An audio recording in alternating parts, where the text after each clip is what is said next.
পাওয়া গেছে কিছু? কিছু পাওয়া গেছে কি? কি পাওয়া গেছে বলো?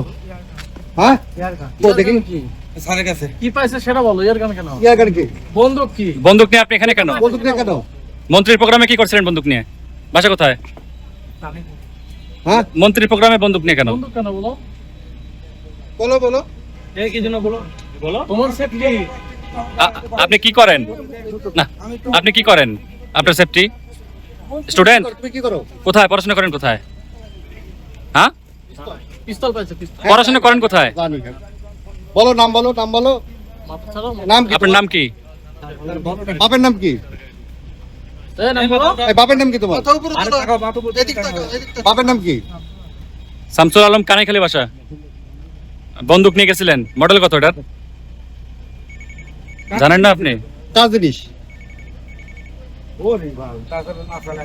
মন্ত্রীর সাথে ধাক্কা লাগছিল না? হ্যাঁ ধাক্কা লাগাইছে। কোথায় কিনেছি? লাইসেন্স করা তোমার? 2 নাম্বার বার আমার ধাক্কা লাগাইছে পাঞ্জাবি পরা তো। আমরা যখন নেস করাই দিয়েছি তখন আমাদের গাড় সাথে ওই লোহা ধাক্কা বুঝতে আপনারা টের পাইছেন। পাপে খুঁজেছি ওর পাঞ্জাবির পকেটে, এইজন্য ভাই এখন আমরা কিছু বলবো না। আর একটু না পরে যখন ব্রিফিং করবে। থাকে আপনি তো ব্রিফিং করবে। এটা পরে এটা এখন